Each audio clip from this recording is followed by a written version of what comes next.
yang bilang Pak Prabowo dan Mas Gibran ini hanya joget-joget aja, nggak ada gagasan. Gimana? Ya, emangnya apa yang salah dengan joget? Apa yang salah dengan gembira? Sekarang saya tanya ya, boleh tidak masyarakat hidup gembira? Boleh tidak masyarakat makin sejahtera? Boleh tidak masyarakat makin bahagia? Kalau pemimpin seproduktif bapakmu aja masih banyak kemiskinan, masih belum sejahtera. Lah apa kabar kalau cuma jogetan tok? Halo, belimbing sayur.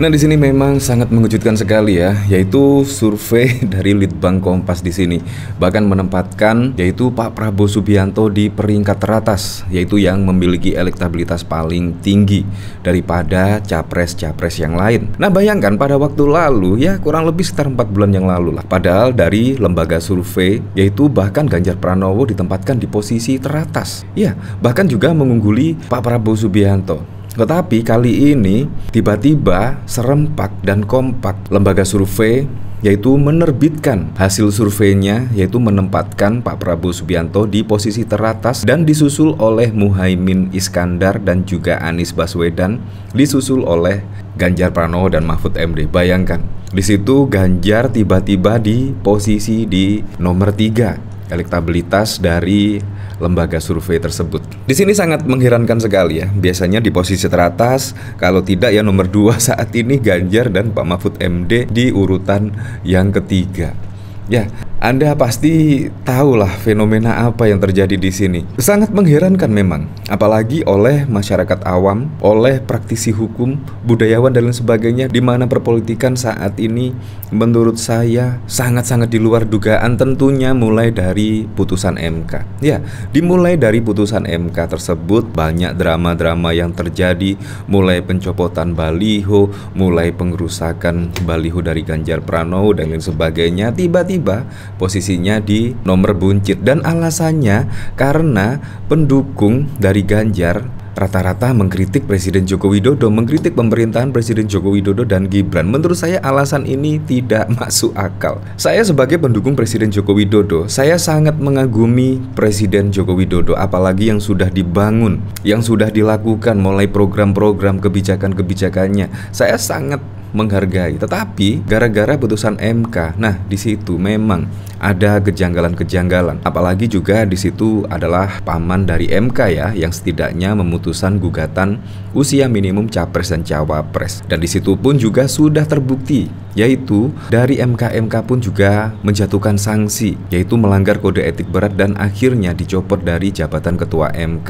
Nah di situ berarti kan sudah ada pelanggaran ya yang dilakukan oleh paman dari Gibran, ketua MK, yang setidaknya meloloskan yaitu gugatan usia minimum capres dan cawapres. Tetapi dengan drama-drama seperti itu dan juga disusul debat capres dan cawapres itu bahkan juga sering absen, dan ditambah lagi dengan ucapan dari Gibran yang menurut saya juga tidak nyambung saat ditanyai oleh wartawan dan bahkan juga oleh netizen dan mahasiswa. Tetapi di sini tiba-tiba ya, elektabilitasnya bahkan tertinggi, jauh dengan capres-capres lainnya. Ya, di sini memang sangat mengherankan sekali. Apalagi di sini ya banyak, bahkan emak-emak bahkan juga di sini terlihat mulai gerah ya, dan bahkan juga mensekakmat dari Gibran di sini. Menurut saya apa yang dilakukan oleh emak-emak di sini sangat masuk akal sekali. Apalagi pada waktu lalu ketika Presiden Joko Widodo menjabat, kebijakan-kebijakan dan program-programnya pro dengan rakyat kecil. Di situ juga masih banyak kemiskinan, apalagi dengan joget-joget di sini. Nah, di sini ketika Sule bertanya ke Gibran, ada masyarakat yang bertanya yaitu tentang joget berjoget, tetapi jawaban Gibran menurut saya sangat lucu dan aneh sekali. Seperti ini videonya. Ada yang bilang Pak Prabowo dan Mas Gibran ini hanya joget-joget aja, nggak ada gagasan. Gimana? Ya, emangnya apa yang salah dengan joget? Apa yang salah dengan gembira? Sekarang saya tanya ya, boleh tidak masyarakat hidup gembira? Boleh tidak masyarakat makin sejahtera? Boleh tidak masyarakat makin bahagia? Ya boleh lah Mas Gibran, siapa sih yang nggak boleh masyarakat gembira, sejahtera, bahagia? Ya jelas boleh, tetapi masa harus joget-joget? Habis joget-joget ngapain coba? Nah, di sini memang diperlukan gagasan yang konkret. Menurut saya juga memberikan makan gratis dan susu gratis itu menurut saya tidak menanggulangi apapun ya. Seharusnya ya meningkatkan SDM yang berkualitas, menciptakan lapangan kerja yang banyak. Nah, disitulah menurut saya hidup dari masyarakat bisa berkualitas. Jadi bukan memberikan makan dan minum gratis. Menurut saya juga ya gimana lah, memang ada pro dan kontra lah. Banyak masyarakat yang setuju dan masyarakat yang kontra. Nah, di sini jawaban keren dari emak-emak di sini. Menurut saya sangat keren sekali jawabannya. Asam sulfat. Gini aja nalarnya, kalau emang dengan berjoget Indonesia bisa langsung sejahtera, ngapain bapakmu kemarin bangun Trans Papua, tol Kalimantan, tol Sumatera, MRT, WUS, LRT, dan lain-lain? Harusnya kan bangun panggung, ya kan?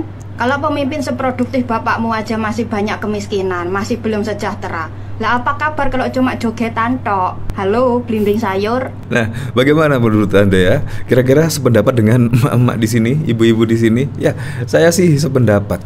Kalau kita joget-joget, terus gagasan bahkan juga minim, visi misi juga minim, dan bahkan juga ketika ada undangan debat Capres dan Cawapres ini banyak absen, sering absen, dan bahkan pada waktu lalu menjawab pertanyaan dari seorang netizen malah terpleset lidah, asam sulfat dan lain sebagainya. Dan bahkan juga ada video pada waktu lalu juga ramai diperbincangkan ketika Kiki Saputri menanyakan tentang bagaimana cara UMKM go internasional. Jawabannya malah ketua RT seharusnya mengimbau masyarakatnya untuk beli produk UMKM. Menurut saya juga sangat lucu sekali. Dan bahkan pada waktu lalu juga ramai diperbincangkan ketika ada mahasiswa bertanya, cari kerja sulit karena ada orang dalam. Jawaban Gibran pun menurut saya juga sangat gak nyambung sekali, yaitu menjadi pengusaha saja. Menurut saya lucu sekali. Bagaimana cara menghilangkan ketika orang cari kerja ada keterlibatan orang dalam malah disuruh jadi pengusaha. Menurut saya juga sangat lucu sekali. Nah, di sini yaitu saya penasaran dengan komentar-komentar dari para netizen di sini. Alah belimbing sayur. Halo belimbing sayur. Aki, hati yang gembira ada obatnya. Adalah obat. Betul itu. Tapi kenapa serius kerjanya? Emangnya tantangan global dan regional tahun-tahun mendatang cuma diselesaikan dengan cara joget-joget? Maklumlah, belum pernah merasakan makan nasi pakai lauk garam saja dia. Dikiranya kelaparan, kemiskinan, kesedihan hilang dengan berjoget. Pak Jokowi bangun Indonesia dilanjutkan dengan joget-joget gak jelas. Emang selama ini ada yang ngerang joget? Kalau mengharamkan musik mengharam budaya, memang parah nih Samsul. Lu itu ikut konsultasi pilpres lu. Sekarang ini segala macam kebutuhan pokok harganya selangit. Rakyat di bawah menjerit. Itu sama bisa selesai dengan joget, dengan riang gembira. Dijawab dengan ini akhir tahun, harga-harga pasti naik, nanti awal tahun akan turun ya. Nir empati. Ya, pada waktu lalu juga rame ya ketika dimintai jawaban oleh seorang warga, yaitu kenapa harga-harga saat ini naik, khususnya harga cabai. Nah, jawaban Gibran di situ menurut saya juga sangat mengagetkan sekali ya. Saat ini kan akhir tahun, wajar harga-harga naik, tetapi kemungkinan awal tahun akan segera pulih lah, akan turun kembali harga-harga yang mahal tersebut. Kan sangat lucu sekali ya dari jawaban Gibran di sini. Ya, tetapi tidak masalah lah, apapun jawaban Gibran, entah nyambung, entah bagus, entah ngawur, tetapi yang penting hasil akhirnya elektabilitasnya dari berbagai lembaga survei naik. Ya, kemungkinan seperti itulah. Jadi kita tunggu sajalah besok debat Cawapres yang akan dilaksanakan oleh KPU lah besok. Jadi apapun itu untuk Pilpres 2024 mendatang semoga saja berjalan dengan aman, berjalan dengan lancar, dan yang paling penting berjalan dengan jujur dan juga adil. Survei pada 5 Juni 2023. Saiful Mujani Research SMRC merilis hasil survei bertajuk Kualitas, Popularitas, dan Elektabilitas Baca Pres di Pemilih Kritis. Pada hari ini survei yang dilakukan pada 31 Mei 2023 melalui telepon ini dipaparkan oleh Direktur Research SMRC Denny Irvani. Di kalangan pemilih kritis, dukungan pada Ganjar Pranowo 37%, Prabowo Subianto 33%, dan Anies Baswedan 19%, dan masih ada 9,5% yang belum menentukan pilihan, ujar SMRC dalam rilisnya. Menurut SMRC, pemilih kritis adalah pemilih yang punya akses ke sumber-sumber informasi sosial politik secara lebih baik karena mereka memiliki telepon atau cellphone. sehingga bisa mengakses internet untuk mengetahui dan bersikap terhadap berita-berita sosial politik. Mereka umumnya adalah pemilih kelas menengah bawah ke kelas atas, lebih berpendidikan, dan cenderung tinggal di dalam perkotaan. Mereka juga cenderung lebih bisa mempengaruhi opini kelompok pemilih di bawahnya. Total pemilih kritis ini secara nasional diperkirakan 80%. Dalam presentasinya, Denny menjelaskan suara Prabowo dan Ganjar seimbang, selisihnya tidak signifikan secara statistik karena kurang dari 2 kali margin of error 3,3%, selisih di bawah 6,6%. Sementara suara Anies berbeda signifikan dengan kedua baca pres lainnya. Lebih jauh, Denny menunjukkan bahwa dalam 6 bulan terakhir, kesukaan pemilih kepada Anies cenderung semakin lemah. Ini menurut Denny menjadi salah satu penjelas mengapa elektabilitas Anies cenderung melemah dalam periode ini. Sementara Ganjar dan Prabowo terus bersaing ketat dengan dukungan yang relatif seimbang. Denny menambahkan bahwa Ganjar diperkirakan masih dapat menaikkan elektabilitas jika dikenalkan dan naik. Di kalangan pemilih kritis, Ganjar baru dikenal 89%, sementara Prabowo 97% dan Anies 91%. Dalam analisis pada kelompok pemilih yang tahu ketiga baca pres, Ganjar mendapat dukungan 42,2%, unggul signifikan atas Prabowo yang mendapatkan suara 32,1% dan Anies Baswedan 17,4%. Yang belum tahu atau tidak menjawab 8,3%. Di kelompok pemilih kritis yang tahu ketiga calon, elektabilitas Ganjar konsisten berada di atas Prabowo dan juga Anies. Pemilihan sampel dalam survei ini dilakukan melalui metode random digit dialing. RDD adalah teknik memilih sampel melalui proses membangkitkan nomor telepon secara acak. Survei terakhir dilakukan pada 30 hingga 31 Mei 2023 dengan sampel sebanyak 909 responden dipilih melalui proses pembangkitan nomor telepon secara acak. Margin of error survei diperkirakan kurang lebih 3,3% pada tingkat kepercayaan 95%. Asumsi sampel random sampling, wawancara dengan responden dilakukan lewat telepon oleh pewawancara yang sudah dilatih. Nah, sedangkan hasil survei pada 11 Desember 2023 mendatang atau 4 bulan kemudian, semuanya berubah secara drastis. Litbang Kompas merilis hasil survei terbaru terkait elektabilitas pasangan calon presiden dan calon wakil presiden, cawapres beserta capres 2024. Dikutip dari Harian Kompas, elektabilitas pasangan nomor urut 2 Prabowo Subianto dan Gibran Rakabuming Raka mengungguli dua pasangan lainnya, yakni Anies Baswedan dan Muhaimin Iskandar dan Ganjar Pranowo Mahfud MD. Hal itu terekam dalam survei Litbang Kompas periode 29 November hingga 4 Desember 2023. Berdasarkan survei tersebut, Prabowo Gibran mendapatkan angka yang cukup fantastis, yaitu 39,3% suara.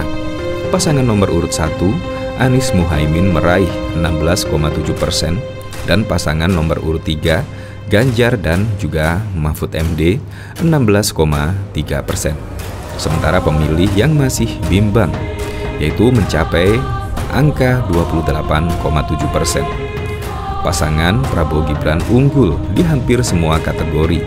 Sosiodemografis responden, tulis peneliti Litbang Kompas Bambang Setiawan, dikutip dari Harian Kompas pada Senin 11 Desember 2023.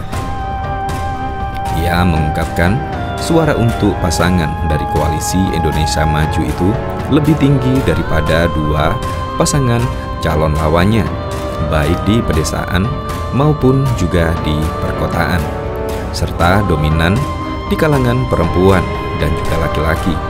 Suara untuk Prabowo Gibran juga lebih tinggi pada hampir semua kelompok pemeluk agama. Keunggulannya juga tercermin pada semua strata pendidikan dan juga kelas sosial ekonomi jelasnya. Suara Prabowo Gibran juga menonjol di semua kategori usia, terlebih pada kalangan generasi Z dan Y milenial. Survei Litbang Kompas melibatkan 1.364 responden yang dipilih secara acak menggunakan metode pencuplikan sistematis bertingkat di 38 provinsi di Indonesia. Metode tersebut memiliki angka kepercayaan publik sebesar 95% dan margin of error kurang lebih dari 2,65% dalam kondisi penarikan sampel secara acak. Bahkan juga indikator politik Indonesia juga merilis hasil survei terkait elektabilitas 10 nama dengan simulasi tertutup. Teratas adalah Gubernur Jawa Tengah yang merupakan bakal calon presiden dari Partai Indonesia Perjuangan, Ganjar Pranowo dengan elektabilitas sebesar 32,4%. Posisi kedua adalah Ketua Umum Partai Gerindra yang juga Menteri Pertahanan, Prabowo Subianto dengan elektabilitas sebesar 29,9%. Di bawahnya adalah bakal capres dari Koalisi Perubahan untuk Persatuan, Anies Rashid Baswedan 20,6%. Selisih dukungan masing-masing tidak signifikan, tapi unggul signifikan dari Anies Baswedan yang berada di posisi ketiga dengan suara sekitar 20 hingga 21%, ujar Direktur Eksekutif Indikator Politik Indonesia Burhanuddin Muhtadi dalam rilis daringnya pada 18 Agustus 2023 yang lalu. Di luar tiga besar adalah Gubernur Jawa Barat Ridwan Kamil yang memiliki elektabilitas sebesar 4%, Menteri BUMN Erick Thohir 1,9%, dan Ketua Umum Partai Demokrat Agus Harimurti Yudhoyono sebesar 1,4%. Selanjutnya adalah Menteri Pariwisata dan Ekonomi Kreatif Sandiaga Salahuddin Uno 0,9%, dan Ketua Umum Partai Golkar Airlangga Hartarto berada di 0,5%. Dua terendah adalah Ketua Umum Partai Kebangkitan Bangsa PKB Abdul Muhaimin Iskandar 0,2%, dan Ketua DPR Puan Maharani 0,1%. Adapun sebanyak 8,1% responden menyatakan tidak tahu atau tidak menjawab. Selanjutnya, Indikator Politik Indonesia melakukan simulasi terhadap tiga nama yang berada di tiga besar. Pertama, tetap nama Ganjar yang berada di posisi terpuncak, yaitu berada di angka 35,2%. Di bawahnya adalah Prabowo sebesar 33,2% dan disusul dengan Anies Rashid Baswedan yang berada di angka 23,9%. Simulasi tiga nama capres tampak hanya Anies Baswedan yang menunjukkan pola peningkatan dibanding temuan sebelumnya. Tapi rata-rata di tiap tahun Ganjar Pranowo konsisten meningkat, ujar Burhanuddin. Indikator Politik Indonesia melakukan survei pada 15 sampai 21 Juli 2023 dengan penarikan sampel menggunakan metode multi-stage random sampling. Jumlah responden dalam survei tersebut sebanyak 1.811 orang. Responden terpilih diwawancarai lewat tatap muka oleh pewawancara yang telah terpilih. Adapun toleransi kesalahan atau margin of error-nya sekitar 2,35% pada tingkat kepercayaan sebesar 95%.